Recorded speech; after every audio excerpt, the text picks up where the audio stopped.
سلام به دوستان عزیزم. امشب موشکاف خبر داره براتون از ولی فقیه که خربزه رو خورده اما نمیخواد پای لرزش بشینه. ولی فقیه که زهر زده تو رگ اما نمیخواد پای مکافاتش بیاد. چجوری؟ اینجوری. رو درواسی نداره.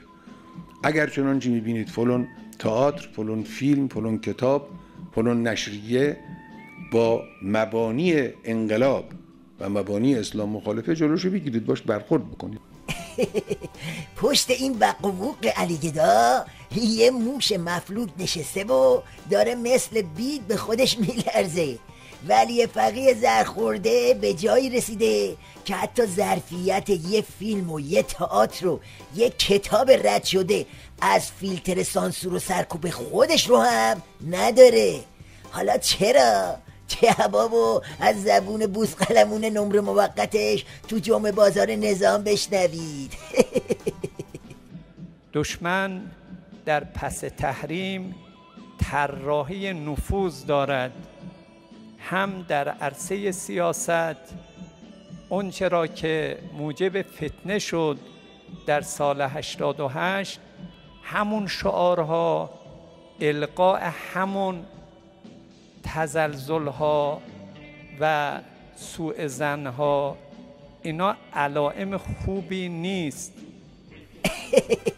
بله، بوی فتنه پیچیده توی دماغ آخوندا و حسابی دست پاچشون کرده. زلزله قیام تو راهه و از همین حالا دلواپس و دلارام به هول و بلا افتادن که یه جوری جلوی انفجار انبار باروت رو بگیرن. این که میبینید امام جمعه دوست به ناگهان به فکر معیشت ملت و بیکاری جوونا افتادن، واسه خاطر همین ترسه. این که انسان یک فضایی به وجود بیاره که در اون فضا جوان خجالت بکشه بیکار بمونه، مرد خجالت بکشونه خونه نشین بشه، اینا جزء مسائل اساسی است که دولت‌های ما، نظام ما در این جهت توفیقات زیادی نداشته، پیروزی‌های چشمگیری که به مردم عرضه کنه نداشته است. فقط این آبگورگیر عمامه‌دار نیست که با دجالگری سنگ وضعیت اقتصادی ملت رو به سینه میزنه. علی گدا همه سگ و سیله‌هاشو کوک کرده که با هم دم بگیرن و روزه وضعیت نابسامان اقتصادی رو بخونن. امروز در بازار کشور دچار یک نابسامانی خطرناک هستیم که مردم را میترساند. هر عنصری در خط سودجویی هر کاری که میخواهد انجام میدهد، لذا میتوان در مدیریت‌های اقتصادی و قاطعانه کاری کرد که مردم آن را ببینند.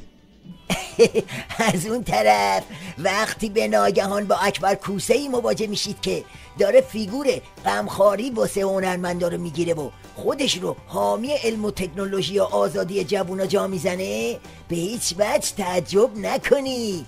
این اکبر کوسم نگران انفجار جامعه است، منتها فازش یه فاز دیگه است. هاشمی رفسنجانی با تأکید بر این نکته که علم و اندیشه در فضای بسته رشد نمی کند تأکید کرد جوانان راه‌های بسته را خودشان با استفاده از علم و تکنولوژی باز کردند و به جای یک مطبوعه 10 سایت باز شده که نمیتوان دریچه هایش را مسدود کرد. نباید بگذاریم هنرمندان در خلق آثار هنری تقیه کنند. این کوسه بدبخت فکر میکنه با سوپاپ بازی به اسم آزادی های فردی میتونه جلوی انفجار رو بگیره. خبر نداره که سوپاپ همان و ترکیدن هم همان. بله، حرف اول و آخر اینه که هم جماعت کوسه و هم دار و دسته علی گدا جفتشون از یه چیز میترسن، اونم اسمش سرنگونیه. کابوس جفتشون یه چیزه، منتها یکی پالون نظامو چسبیده، اون یکی هم دومشو. ته خط جای همشون یه جاست، زد زیاد.